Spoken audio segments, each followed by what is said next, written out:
Salut, moi c'est Lina Coudry, j'ai 25 ans et je suis comédienne. T'as un prix où? À la Mostra de Venise. Je suis en train de prendre mon avion, on m'appelle et on me dit non, tu dois rester, t'as un prix. Tu veux que je fasse quoi? J'ai même pas pleuré tellement c'est... Et à l'attaché de presse, je lui dis mais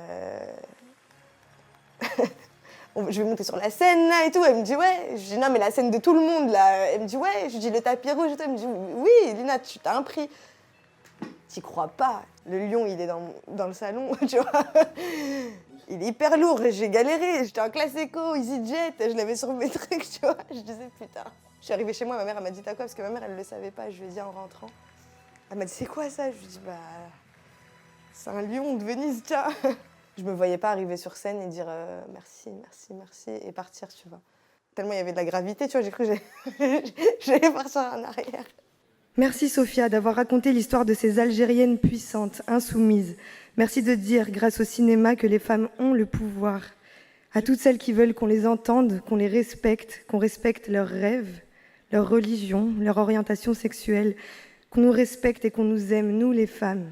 Je fais un discours sur la femme parce que j'interprète le rôle d'une femme à Alger et particulièrement forte. Et je pense que c'est ça qu'on a primé, c'est ce personnage, tu vois. Donc j'avais envie de lui rendre hommage. C'est un film réalisé par une femme algérienne. Je veux juste qu'on soit égaux, hein, c'est tout. Pour arriver à cette égalité, il faut un petit peu plus rappeler que les femmes existent.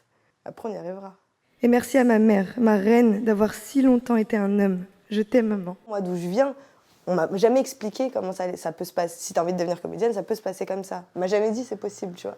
J'ai rêvé de devenir comédienne. On croit que c'est des strass comme ça, que ça tombe sur la tête des gens comme ça. Tu vois, Nicole Kidman, elle est née actrice. On croit. En fait, non, c'est un métier. Et dès que j'ai compris ça, j'ai dit ok, j'ai enclenché la première.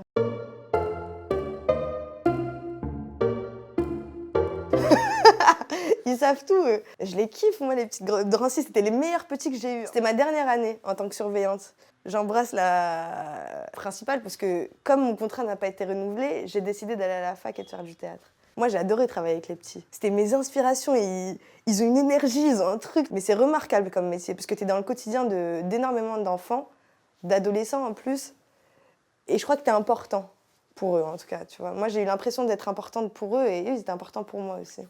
J'ai fait ça pendant 4 ans. Si j'ai aidé un petit, c'est une grande réussite pour moi.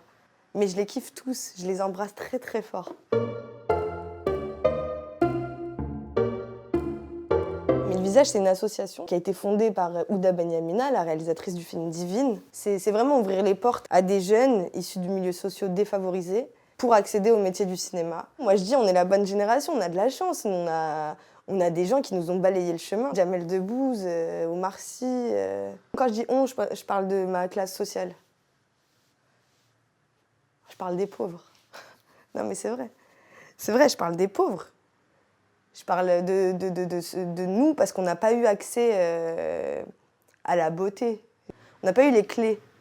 On se les a appropriées après avec la suite, mais on ne les a pas eues dès le début. Tu vois. C'était pas facile de les trouver et tout ça. Donc voilà, on s'est débrouillé tout seul.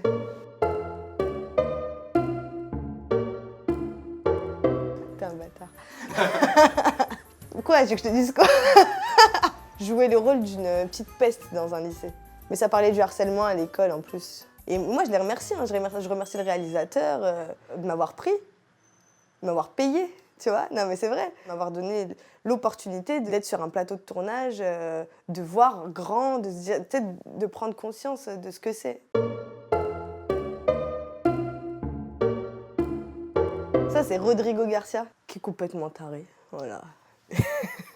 Mais je l'adore. Qui a décidé de monter Hamlet dans un kebab à Aubervilliers. Et c'était retransmis en direct au MK2 Bibliothèque. Et maintenant, toi, Hamlet, mon neveu et mon fils, d'où viennent ces nuages qui t'assombrissent encore? Il y a un truc dans les théâtres de banlieue. Il y a une navette qui part de Paris Centre, qui va directement au théâtre, et qui repart du théâtre, qui va directement dans Paris Centre. J'ai toujours eu un problème avec ça. Ça vous fait peur à ce point, la banlieue? Lui, il a dit, ok, on va jouer à ça. On va faire Hamlet dans un kebab. Et vous Vous allez nous regarder du MK2 bibliothèque. Tout le monde nous a dit, ouais, mais on peut pas venir. Non.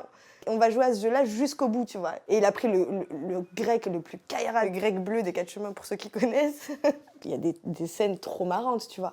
Genre, il a fait un photomontage, il a pris 2 têtes de comédiens et il les a calquées sur un film porno. Nous, à un moment, moi, je fume un ouinge avec Hamlet. Moi, je jouais Ophélie. Et donc, la folie d'Ophélie, à un moment donné, je la prends. J'ai un kebab dans les mains, je m'en mets partout. La sauce, barbecue et tout ça.